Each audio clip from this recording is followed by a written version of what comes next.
Hola a todos, buen día. Mi nombre es Claudia Ibarcena Llerena. Yo soy médico endocrinólogo del Hospital Nacional Arzobispo Loaiza y el día de hoy vamos a hablar acerca de un tema muy importante que es crisis tirotóxica.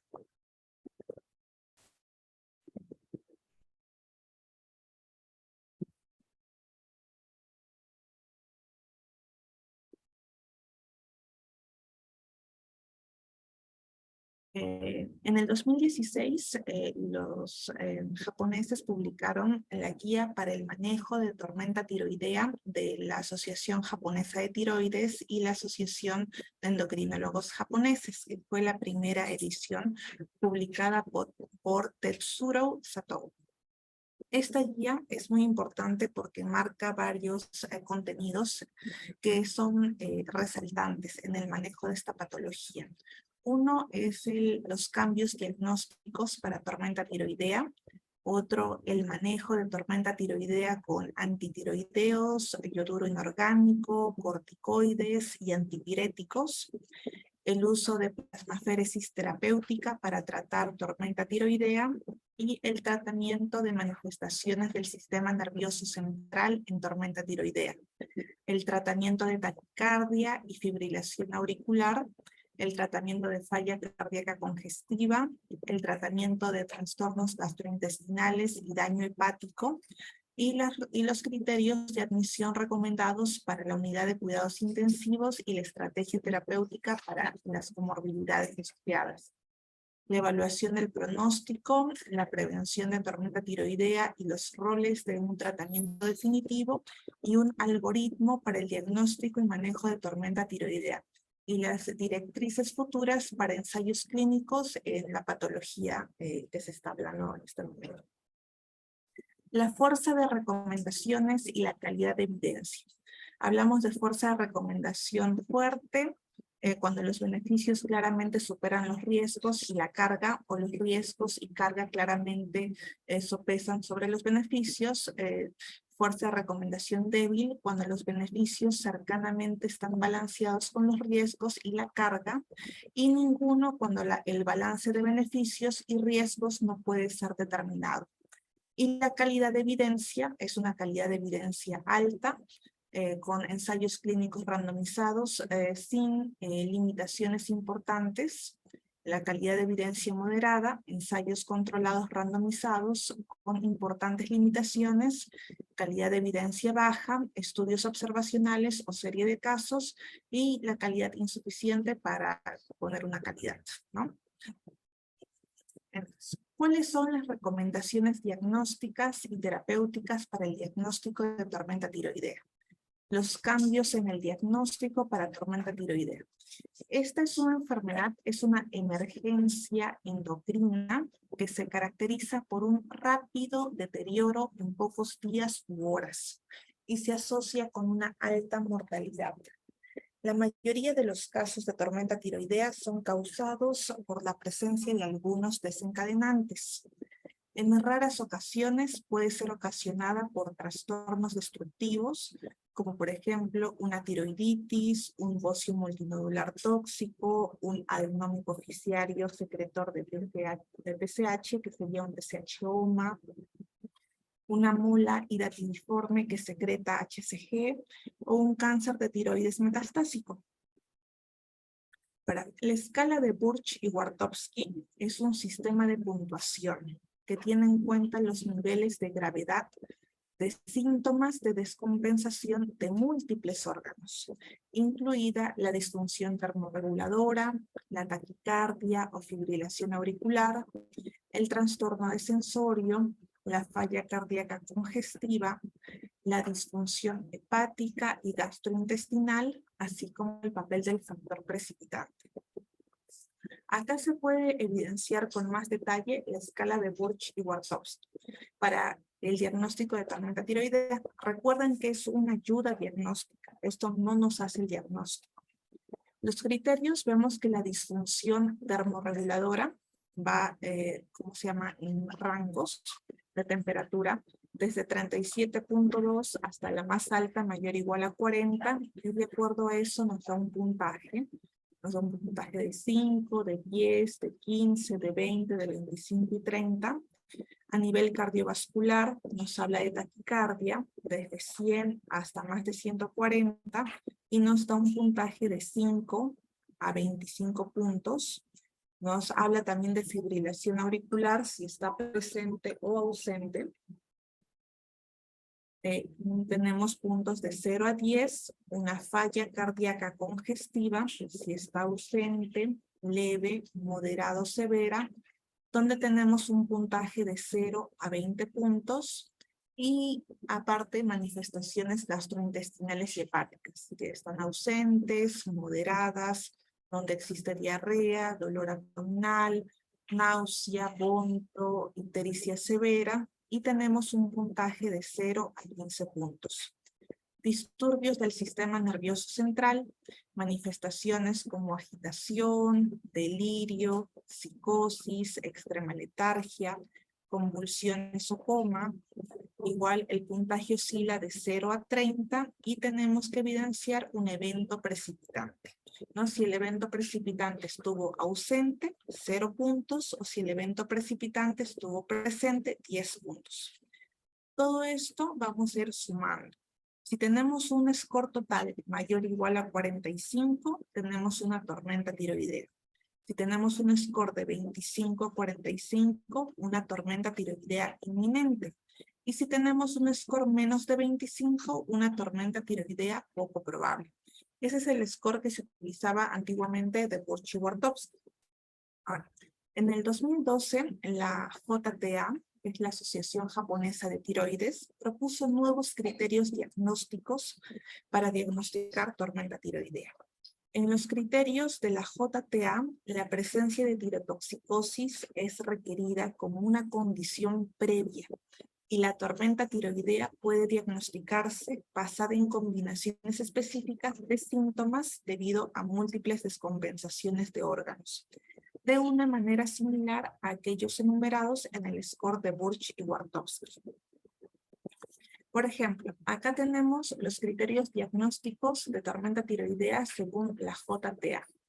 Entonces, la JTA pone como prerequisito para el diagnóstico la presencia de tirotoxicosis con niveles elevados de T3 libre o T4 libre, y síntomas como, por ejemplo, afectación del sistema nervioso central, como algunas manifestaciones como delirio, psicosis, aberración del estado mental, somnolencia, letargia, una escala de coma de Glasgow menos de 14, fiebre mayor o igual a 38, taquicardia mayor o igual a 130 latidos por minuto, o como se llama, mayor o igual a 130 en fibrilación auricular, falla cardíaca congestiva, edema pulmonar, ¿cómo se llama? Shock cardiogénico, clase 4 por la New York Heart Association, o una clase mayor o igual a 3 en la clasificación de Killip, o manifestaciones gastrointestinales y hepáticas como náusea, vómito, diarrea, o una bilirrubina total mayor o igual a 3 miligramos por decilitro.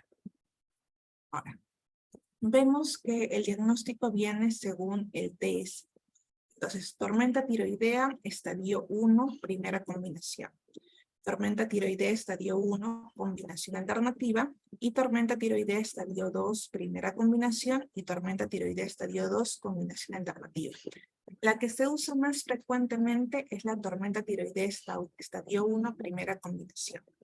¿Qué sería? Tirotoxicosis, niveles de T4 libre incrementados, niveles de T3 libre incrementados, y al menos una manifestación del sistema nervioso central y fiebre, taquicardia, falla cardíaca o manifestaciones hepáticas o gastrointestinales.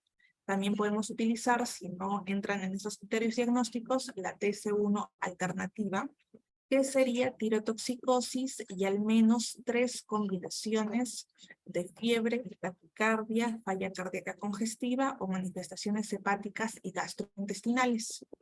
La TC2, primera combinación, que sería tirotoxicosis y una combinación de 2 de los siguientes, como fiebre, taquicardia, falla cardíaca congestiva o manifestaciones hepáticas y gastrointestinales, o la TC2 combinación alternativa, pacientes quienes cumplen los criterios de TC1 excepto los niveles de T4 libre o T3 libre que no se encuentran disponibles. Por ejemplo, si es que no tenemos un laboratorio cerca y no podemos acceder a unos resultados de T3 libre o T4 libre de forma inmediata, podría entrar en TS2 eliminación alternativa. ¿Cuál es el manejo de tormenta tiroidea con drogas antitiroideas, yodo inorgánico, corticoides y antipiréticos? La recomendación 1 nos dice un enfoque multimodal con antitiroideos, yoduro inorgánico, corticoides, beta-blocs y antipiréticos debe utilizarse para mejorar la tirotoxicosis y sus efectos adversos sobre múltiples órganos. Esta es una fuerza de recomendación alta y una calidad de evidencia moderada. Ahora, cuando hablamos de los agentes antitiroideos, los más frecuentemente usados es el metimazol y el propiltiuracil, que deben administrarse para el tratamiento de hipertiroidismo en tormenta tiroidea. Se recomienda la administración endovenosa de metimazol en pacientes gravemente enfermos con alteraciones de la conciencia o alteración de la función del tracto gastrointestinal. Lamentablemente, aquí en el Perú no contamos con metimazol endovenoso, pero sí contamos con metimazol, ¿cómo se llama? En presentación oral. Entonces, antitiroideos orales sí tenemos a disposición. El comentario es que en pacientes gravemente enfermos o con trastornos gastrointestinales como vómitos, diarreas, sangrado gastrointestinal activo o edema intestinal secundario a una falla cardíaca congestiva o una hipoalbuminemia o una insuficiencia renal, se recomienda una administración intravenosa de metimazol de 30 miligramos por día. La recomendación 3 es la terapia con yoduro inorgánico. Esto es muy importante. El yoduro inorgánico se debe administrar 1 hora después de la administración de antitiroideos a pacientes con tormenta tiroidea causada por una enfermedad tirotóxica asociada con hipertiroidismo. ¿Por qué? Porque recordemos que los antitiroideos lo que hacen es disminuir la síntesis de hormona tiroidea, o sea, disminuir la formación de T4 libre, disminuir la formación de T3 libre. Y el yoduro inorgánico lo que hace es evitar la liberación de las hormonas tiroideas que ya se encuentran formadas en la glándula tiroides hacia la circulación. Entonces, esa es una fuerza de recomendación alta y una calidad de evidencia moderada. Ahora, la ATA y la ACE, que son entidades americanas, recomiendan que el yoduro inorgánico se debe administrar al menos 1 hora después de la administración de antitiroideos para prevenir la organificación del yoduro. El tratamiento con corticoides, el corticoide esencial para el manejo de esta enfermedad es la hidrocortisona. Utilizamos hidrocortisona 100 miligramos cada 8 horas, en total sería 300 miligramos al día. Si no contamos con hidrocortisona, podemos utilizar dexametasona 8 miligramos al día. Y deben administrarse a pacientes con tormenta tiroidea independientemente de su origen. ¿Por qué utilizamos corticoides? Porque los corticoides inhiben la conversión de T4 a T3. Entonces vamos a tener menos conversión. Y si tenemos menos conversión, eso va a ayudar a disminuir la sintomatología. Y también tenemos de acordarnos que como la tormenta tiroidea puede partir de una enfermedad de Graves, y la enfermedad de Graves es una patología autoinmune. Esta patología autoinmune se puede asociar con otras patologías autoinmunes, como por ejemplo una insuficiencia suprarrenal primaria, una enfermedad de Addison. Entonces, si nosotros asumimos que el paciente tiene una insuficiencia suprarrenal primaria, debemos de procurar administrar también corticoide. El enfriamiento agresivo con acetaminofén y el enfriamiento mecánico con mantas de refrigeración o bolsas de hielo debe realizarse para los pacientes con tormenta tiroidea con fiebre alta.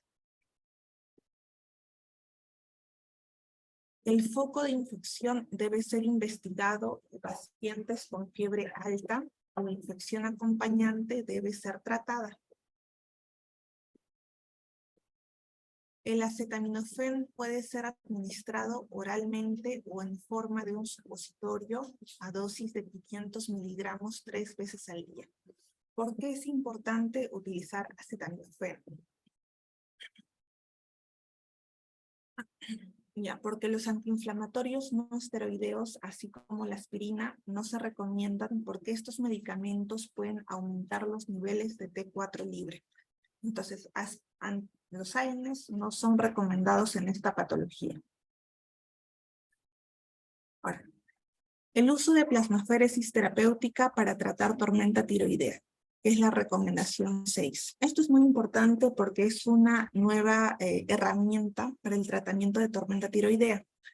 La plasmaféresis terapéutica debe considerarse si no se observa mejoría clínica dentro de las 24 a 48 horas de tratamiento inicial, con dosis de antitiroideos, yodo inorgánico, corticoides o beta bloqueadores, así como tratamiento específico para el desencadenante de la enfermedad y complicaciones de la tormenta tiroidea. Imaginemos que tenemos un paciente y a este paciente le hemos dado antitiroideos, le hemos dado yoduro inorgánico, le hemos dado corticoides, le hemos dado beta bloqueadores, le hemos dado mantas de refrigeración, le hemos dado todo el arsenal terapéutico. Pero a pesar de haberle dado todo el arsenal terapéutico, a las 24 a 48 horas no notamos mejoría. Entonces, una opción terapéutica podría ser la plasmaféresis terapéutica, que sí tiene muchos beneficios, porque va a llevar a que el paciente normalice sus valores de T4 libre, normalice sus valores de T3 libre, y pueda ir a una terapia definitiva. Esta todavía es una recomendación con una fuerza de recomendación débil y con una calidad de evidencia bajo, pero se están realizando más estudios acerca del uso de plasmaféresis terapéutica.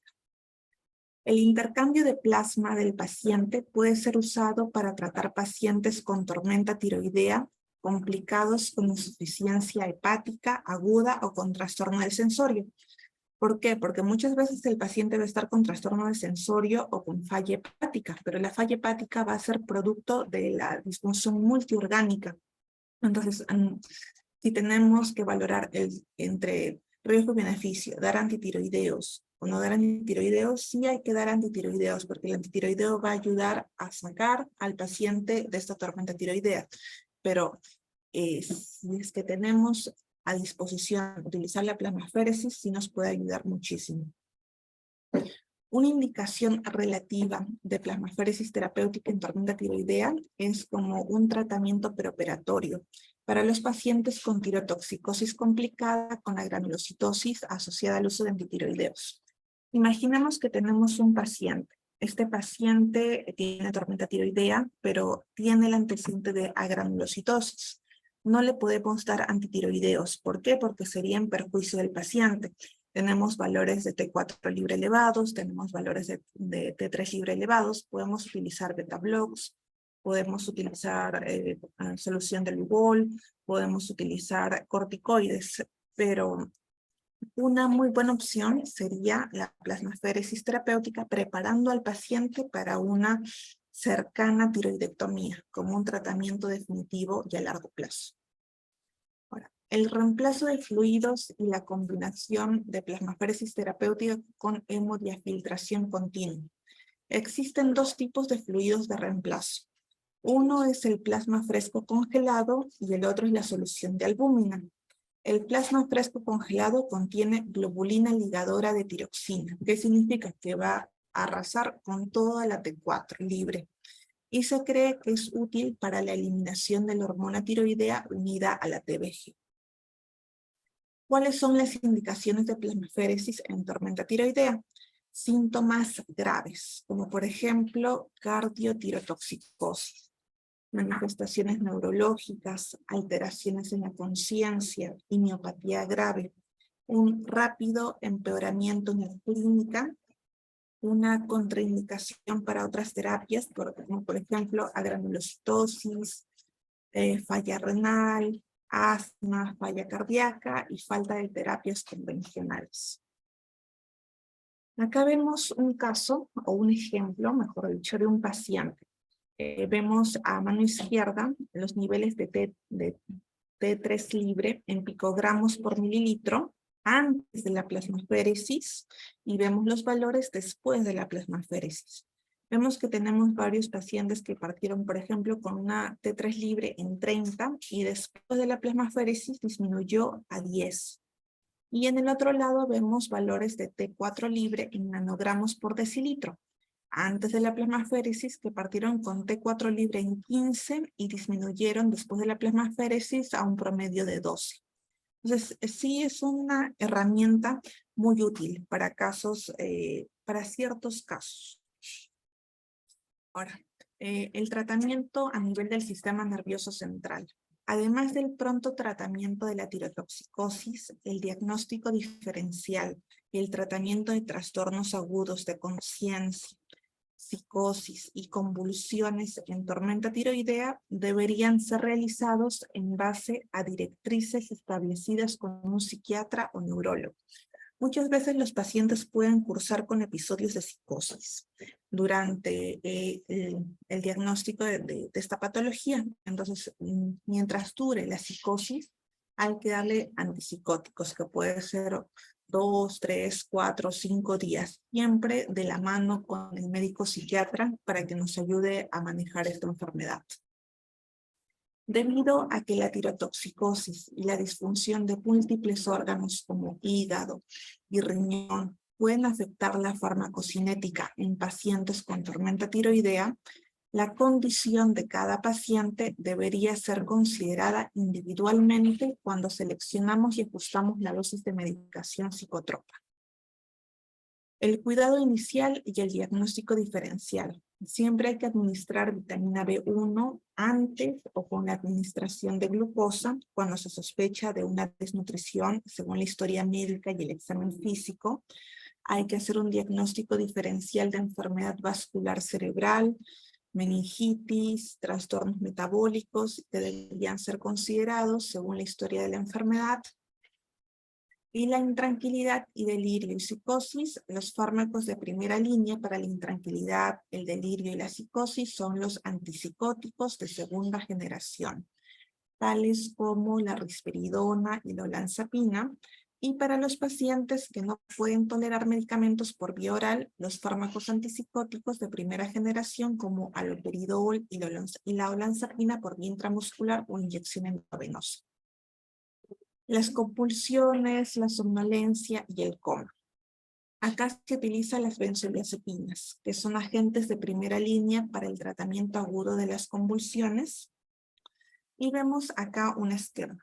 En el esquema vemos que lo primero es establecer un acceso venoso periférico, mantener una vía aérea permeable y oxigenación. Si tenemos un acceso venoso periférico exitoso, administrar vitamina B1 con glucosa, de ahí colocar diazepam 10 miligramos endovenoso, y si presenta una segunda convulsión, adicionar diazepam 10 miligramos como refuerzo, ¿no? Ya. Ahora, con respecto a los betabloqueadores. Los betabloqueadores beta-1 selectivos, como por ejemplo el andiolol, el esmolol endovenoso o el bisoprolol oral, deberían ser seleccionados como la primera opción de tratamiento para la taquicardia en pacientes con tormenta tiroidea. Muchos pacientes van a venir con frecuencia cardíaca elevada, 120, 130, 140. Entonces, en ellos hay que preguntarles si padecen de alguna enfermedad, como asma. Si son asmáticos, no podemos utilizar, por ejemplo, el betabloc más conocido, como el propanolol. En ellos podríamos utilizar bisoprolol, que iría bien. Ahora, cuando el ritmo cardíaco de los pacientes clasificados como KILIP menor o igual a 3 es mayor o igual a 150 latidos por minuto, utilizamos landiolol o esmolol, que deberían ser seleccionados como el tratamiento de primera elección. Si la frecuencia cardíaca es menos de 150, podemos utilizar esmolol, landiolol y se puede cambiar por un agente oral beta-1 selectivo. Acá entraría el bisoprolol. Si la frecuencia cardíaca de los pacientes clasificados como clase CLIP 4 es mayor o igual a 150 latidos por minuto, el uso del andiolol o esmolol pueden ser considerados. El andiolol debe ser administrado por vía endovenosa inicialmente, a una dosis de 1 microgramo por kilo por minuto, y su dosificación debería ser controlada mientras se controla la frecuencia cardíaca. Y el bisoprolol debería ser administrado oralmente a una dosis de 2.5 a 5 miligramos al día. La frecuencia cardíaca debería ser controlada a menor o igual a 130 latidos por minuto cuando se utilizan los beta cardioselectivos, los beta blocks. Y la interrupción de los beta blocks debería ser considerada, esto es muy importante, cuando la frecuencia cardíaca es menos de 80 por minuto y la presión sistólica es menos de 80 miligramos de mercurio. El andiolol o el esmolol deberían ser usados con cuidado en pacientes con asma bronquial o EPOC y pueden ser cambiados por alternativas como verapamilo o diltiazem si ocurre un ataque de asma. Ahora, cuando el paciente fibrila, acá se puede utilizar digitálicos que se usan en pacientes sin disfunción renal grave y se administran por vía endovenosa a una dosis inicial de 0,125 a 0,25 miligramos por día, seguidos por una dosis de mantenimiento adecuada, monitorizando síntomas o signos de intoxicación digital.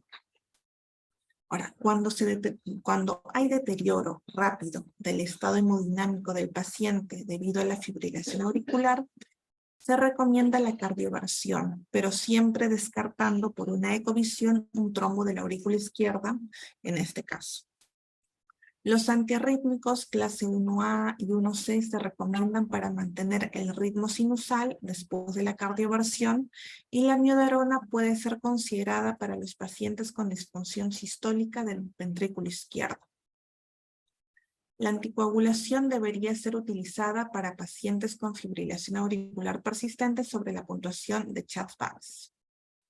Ahora, el tratamiento de la falla cardíaca congestiva. El control hemodinámico mediante el uso de un catéter de Swan-Ganz se recomienda para pacientes con falla cardíaca congestiva aguda clasificados como CLIP mayor o igual a 3. La falla cardíaca congestiva aguda en tormenta tiroidea debería ser manejada según las directrices para el tratamiento de falla cardíaca aguda, debido a la fisiopatología de la tormenta tiroidea.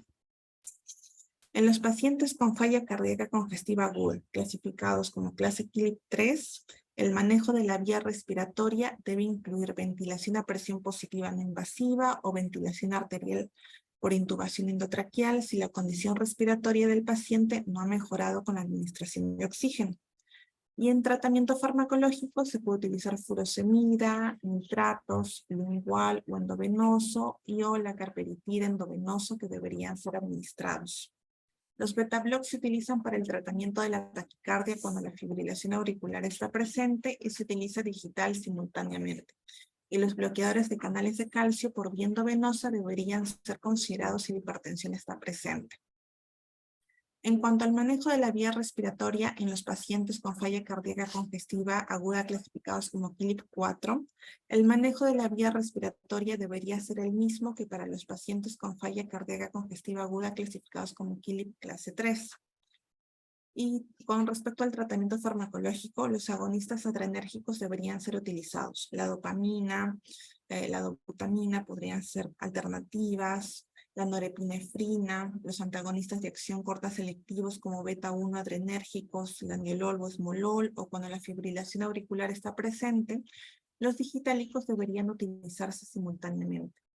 Se pueden utilizar máquinas artificiales también, como por ejemplo las máquinas corazón-pulmón, antes del desarrollo de una falla multiorgánica irreversible, o cuando el estado de fallo hemodinámico no ha mejorado con la dosis máxima de agonistas adrenérgicos. Ahora, con respecto al tratamiento en pacientes que tienen falla hepática, los síntomas gastrointestinales como diarrea, náuseas y vómitos están asociados con tirotoxicosis, falla cardíaca, trastornos neurológicos e infección gastrointestinal. El tratamiento de la infección gastrointestinal debe llevarse a cabo en paralelo con el de la tirotoxicosis para mejorar los síntomas gastrointestinales. La administración de grandes cantidades de corticoides, la coagulopatía asociada a tormenta tiroidea y la ventilación mecánica prolongada pueden ser factores de riesgo de hemorragia gastrointestinal y, ¿cómo se llama?, aumento de la mortalidad. Por eso debemos utilizar inhibidores de bomba de protones o antagonistas de histamina H2, que se recomiendan para estos pacientes. Ahora, cuando los niveles de bilirrubina total son mayor o igual a 3 miligramos por decilitro, el pronóstico empeora. Y el diagnóstico diferencial del origen de la disfunción hepática debe realizarse. Y el tratamiento adecuado en la función del origen debe ser instaurado, incluyendo la TPE para la falla hepática aguda, que es una buena alternativa. Ahora, los criterios de admisión a la unidad de cuidados intensivos. La admisión a la unidad de cuidados intensivos debe ser recomendada para todos los pacientes con tormenta tiroidea, pacientes con condiciones potencialmente fatales como shock, CID, falla multiorgánica, deberían ser inmediatamente admitidos en la UCI. Esa es una fuerza de recomendación fuerte y una calidad de evidencia baja. Y con base en los análisis de encuestas a nivel nacional se recomienda que utilicen el Apache, el Sofacure. Existen varias clasificaciones. El CID es una complicación frecuente de la tormenta tiroidea, la cual debería ser tratada intensamente porque se demostró que se asocia a una elevada mortalidad. Ahora, la evaluación del pronóstico depende del SOFA-Q. Las causas de mayor mortalidad, la falla multiorgánica, la falla cardíaca, la falla respiratoria, las arritmias, el CID, una perforación gastrointestinal por una gastritis, ¿cómo se llama?, por estrés que no recibe tratamiento, daños cerebrales por hipoxia, estos pacientes son muy susceptibles a paros respiratorios, sepsis y no conocidos, ¿no? ¿Cuáles son las secuelas de una tormenta tiroidea? Una encefalopatía post-resucitación, una atrofia muscular difusa, una enfermedad cerebrovascular, la fibrilación auricular, una falla renal, la psicosis, el hipotiroidismo, una úlcera gástrica y otros. La prevención de la tormenta tiroidea, esa es lo que nosotros debemos de apuntar. Se debe de tener cuidado para prevenir tormenta tiroidea en pacientes con mala adherencia al tratamiento que van a ser sometidos a tratamientos con antitiroideos. Aquel paciente que ya tuvo el antecedente de una tormenta tiroidea, es muy probable que en el año o los años subsecuentes vuelva a padecer una tormenta tiroidea. Entonces, en ese paciente que tenemos el antecedente, que sabemos que tiene mala adherencia al tratamiento, se debería de ofrecer una terapia definitiva a largo plazo, una terapia con yodo radioactivo, una tiroidectomía total, pueden ser buenas opciones, un manejo a largo plazo y prevenir una recidiva. El tratamiento definitivo de la enfermedad de Graves, ya sea mediante tratamiento con yodo radioactivo o tiroidectomía, debería considerarse para prevenir la tormenta tiroidea recurrente en los pacientes tratados con éxito durante la fase aguda. Es una fuerza de recomendación alta y una calidad de evidencia baja. Ahora, cuando los pacientes presentan fiebre alta, mayor o igual a 38, una marcada taquicardia, mayor o igual a 130, y síntomas de compromiso del sistema nervioso central, sistema cardiovascular y del tracto gastrointestinal, hay que considerar la posibilidad de tormenta tiroidea. Eso es lo que se nos tiene que venir a la mente. Aquel paciente que viene por emergencia y que sabemos que es hipertiroideo, que tiene trastorno del sensorio y fiebre, automáticamente tiene que venirse a nuestra mente posibilidad una tormenta tiroidea. Y para eso existen los scores que nos ayudan. No nos hacen el diagnóstico, nos ayudan, como el score de Borchy-Wartowski, el score de Akamisu, que es el de la JTA. Entonces, ¿qué nos ayudan a establecer el diagnóstico? Acá existe un algoritmo que resume todo lo que se ha conversado en la charla. Por ejemplo, aquel paciente que tiene los síntomas de múltiples órganos afectados, que acude a la emergencia con fiebre alta, marcada taquicardia, falla cardíaca congestiva, disturbio en la conciencia, síntomas gastrointestinales, tenemos que evaluar posibilidad de tormenta tiroidea. Empezamos a preguntar antecedentes. Antecedente de historia de enfermedad de Graves-Basedow, antecedente de historia familiar de tormenta tiroidea o de enfermedad tiroidea, antecedente de bocio, vemos si presentes oftalmos, tremor distal, una pérdida súbita de peso, algún desencadenante, ¿no? Algún factor precipitante como alguna infección, un IMA, un infarto, una pancreatitis, un DCB, algo tiene que haber ocurrido. Se establecen los criterios diagnósticos según el que utilicemos. El ACAMISU es el que yo les recomiendo. También se puede utilizar el SCORS de Borchy-Wartowski, que es un poco más sencillo. Se le pide, ¿cómo se llama? T3 libre, T4 libre, TSH, y si sospechamos de enfermedad de Graves, se pide los TRAPS estimulantes. Hay 3 tipos de TRAPS. Los TRAPS neutrales, los TRAP estimulantes y los TRAP bloqueantes. Los TRAP estimulantes son los famosos TCI, que sí se realiza en Perú.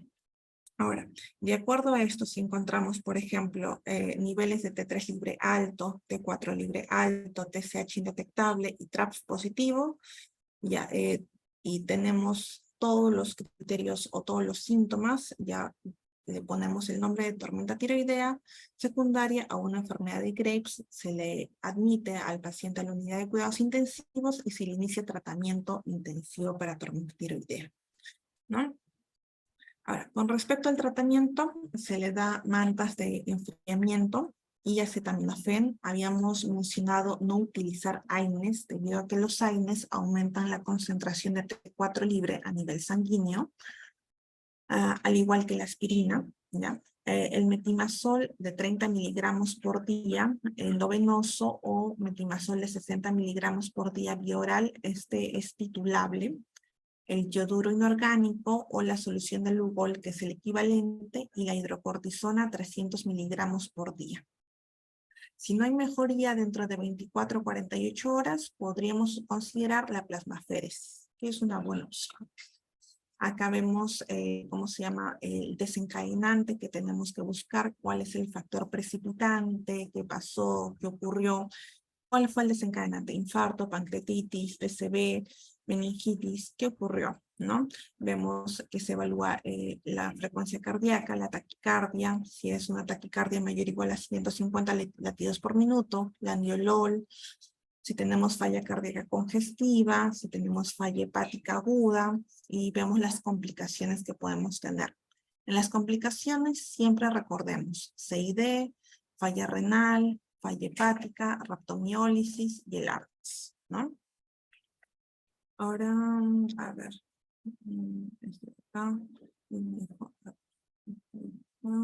Acá.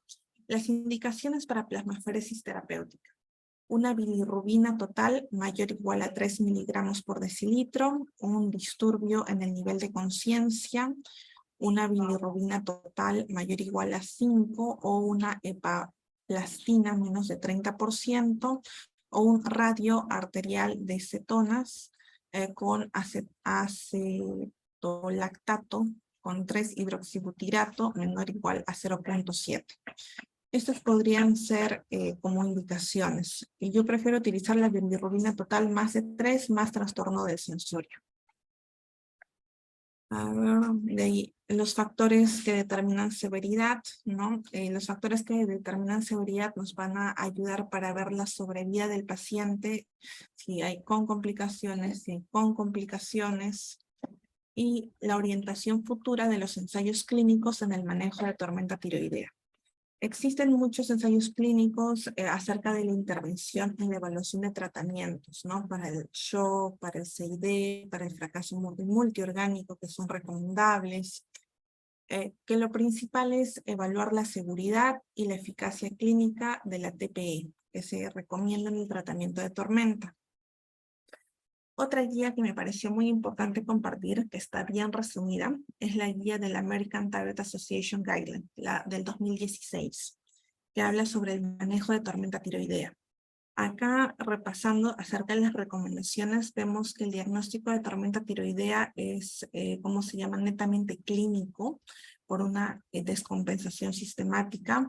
Ellos también hablan acerca del score de Burchi-Wartowski, comentan acerca del score de Akamisu, de la JTA, de la Asociación Japonesa de Tiroides, y la decisión para usar terapia agresiva en pacientes que tengan un score de Burchi-Wartowski muy elevado, ¿no?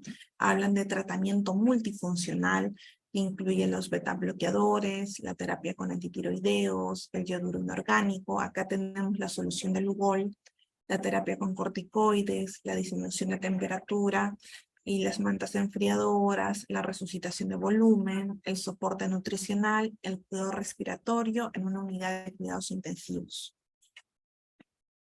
Es una enfermedad la cual amenaza la vida con compromiso multisistémico, que tiene una mortalidad que varía de país a país, hablan de un rango de 8 a 25% en series modernas. Vemos que los primeros criterios diagnósticos fueron propuestos en el 93 por Burchi-Wartowski y fueron adaptados acerca de la disfunción termorreguladora, cardiovascular, fibrilación, falla cardíaca, disfunción gastrointestinal, disturbio del sistema nervioso central y la historia de algún factor precipitante, dando como positivo más de 45. Y vemos que ellos también ponen bastante énfasis en el factor precipitante, ¿no? Como por ejemplo un cese abrupto de antitiroideos, una tiroidectomía o cirugía no tiroidea. En pacientes con un inadecuado tratamiento de tirotoxicosis, es importante que aquellos pacientes que van a entrar a sala de operaciones y van a estar sometidos a una tiroidectomía total se encuentren con TSH y T4 libre dentro de valores estables, y un sinnúmero de enfermedades agudas no relacionadas a la tormenta tiroidea que pueden ser como efecto gatillante, ¿no? La terapia siempre va a ser dirigida contra la síntesis, acá hablamos de antitiroideos, contra la acción periférica de hormona tiroidea, corticoides, la reversión de la descompensación multiorgánica, el tratamiento del evento precipitante y la terapia definitiva, ¿no? En cuanto a dosis, acá en el Perú no tenemos el propiltiuracilo, pero hay que mencionarlo. Se habla de una dosis de carga de 500 a 1000 miligramos y después 250 miligramos cada 4 horas, porque bloquea la síntesis de hormona tiroidea. El metimazol en una dosis de 60 a 80 miligramos al día, porque bloquea la síntesis de nueva hormona tiroidea. El propanolol a una dosis de 60 a 80 miligramos cada 4 horas, porque ayuda para disminuir la frecuencia cardíaca. El yoduro inorgánico, nosotros utilizamos la solución de Lugol, 5 gotitas de Lugol diluidos en un vaso de agua cada 8 horas para disminuir la liberación de la hormona tiroidea a la circulación, pero siempre 1 hora después de la administración de antitiroideos. Y la hidrocortisona porque disminuye la conversión periférica de T4 a T3. 300 miligramos en total, divididos en 100 miligramos cada 8 horas, ¿no? Siempre hay que hablar sobre la prevención de tormenta tiroidea, aconsejar al paciente, conversar con el paciente. Hay ciertas observaciones técnicas en caso de que, por ejemplo, no tengamos solución de Lugol, no tengamos yoduro inorgánico. Se puede utilizar un agente colecistográfico que también lleva una rápida disminución en niveles de T4 y T3, como por ejemplo los agentes de contraste radiográficos, que podría ser como una alternativa. ¿Y existe un rol para yodo como terapia primaria? Sí. El yodo de forma aguda disminuye concentraciones de forma de hormona tiroidea mediante la reducción en la secreción de hormona tiroidea e inhibe su propia organificación. ¿Eso qué significa? Cuando nosotros utilizamos la solución del Lugol en aquellos pacientes que están en tormenta tiroidea, nosotros buscamos el efecto de Wolff-Chaikoff. Este efecto de Wolff-Chaikoff nos puede durar un aproximado de 7 a 14 días. Después de estos 7 a 14 días puede ocurrir algo que se llama el efecto de Joubert-Basel, que es lo contrario, es lo que nosotros tratamos de evitar, ¿ya? Este ha sido el resumen de las 2 guías comparativas de crisis tirotóxica de la JTA junto con la de la ATA, y las 2 tienen recomendaciones muy parecidas. Lo principal son los criterios diagnósticos, pueden utilizar el score de Burchi-Wartowski, Pueden utilizar el score de Akamisu, según lo que recomienda el JTA.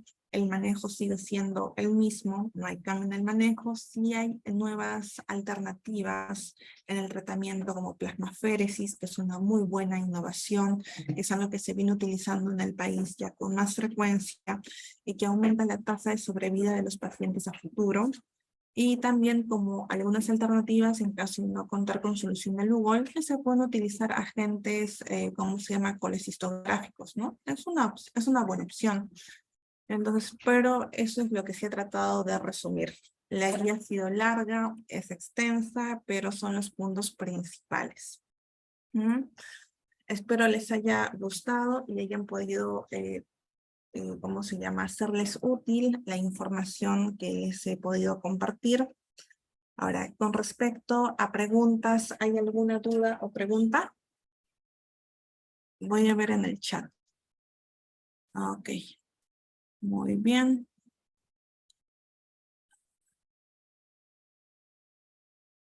Mm, mm,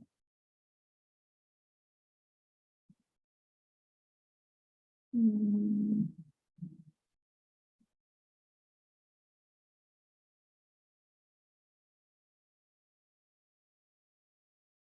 mm. Ya, acá veo que hay alguna pregunta. Me preguntan sobre cuáles son los criterios diagnósticos de tormenta tiroidea. Se pueden utilizar el score de Burchi-Wartowski, que es súper sencillo y súper didáctico, o se puede utilizar el score de Akamisu, de la JTA. Y la JTA siempre pone como prerequisito para el diagnóstico tener la presencia de tirotoxicosis con valores elevados de T3 libre o T4 libre y los síntomas, ¿no? Como manifestaciones del sistema nervioso central, fiebre, taquicardia y la falla cardíaca congestiva y manifestaciones gastrointestinales. Y de acuerdo a eso, nosotros ponemos o catalogamos tormenta tiroidea tipo 1 definitivo o alternativa, o tormenta tiroidea tipo 2, o tormenta tiroidea tipo 2 alternativa. Acá vemos que hay otra pregunta. Sí. ¿Por qué se utilizan los glucocorticoides en el manejo de tormenta tiroidea? Los glucocorticoides se utilizan para tratar una posible insuficiencia suprarrenal asociada, porque promueve la estabilidad vasomotora y para disminuir la conversión de T4 a T3. Esos son los efectos del corticoide. ¿Otra pregunta o duda?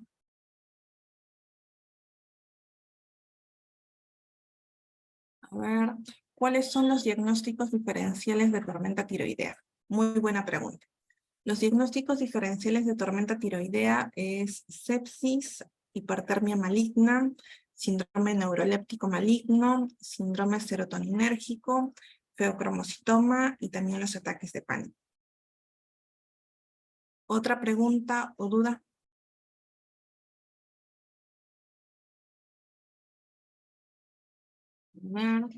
¿Cuáles son los factores precipitantes de tormenta tiroidea?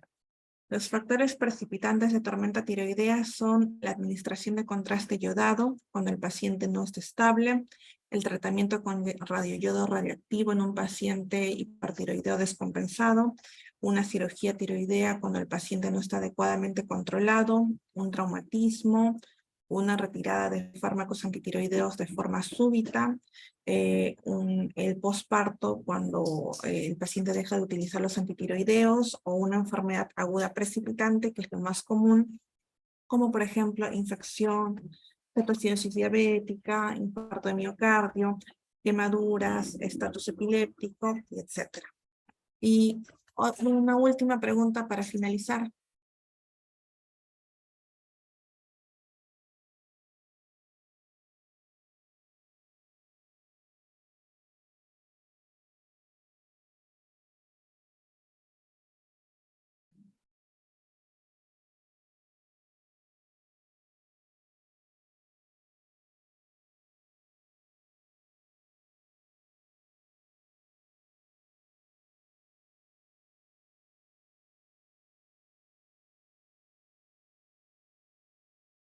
¿Cómo se utiliza el yodo en la tormenta tiroidea? Ya, muy buena pregunta. El yodo bloquea la liberación de hormonas tiroideas que ya han sido sintetizadas en la glándula tiroidea a las pocas horas de su administración. Por eso es importante que el yodo se administre 1 a 3 horas después de la primera dosis de un agente antitiroideo, para que sirva de sustrato para la síntesis de nuevas hormonas tiroideas. O sea, el yodo siempre administranlo 1 hora después porque produce el efecto de Bolshakov. Disminuye la liberación de hormonas tiroideas que ya son preformadas. Pueden utilizarlo como solución de Lugol al 10%, como solución saturada de yoduro potásico, como yoduro sódico, pero siempre hay que tener presente los efectos secundarios que pueden ser daño o hemorragia de mucosa esofágica o duodenal. Entonces, espero que les haya gustado mucho la charla y que les haya sido de utilidad. Ha sido un gusto compartir con ustedes este tema. Me despido. Hasta luego.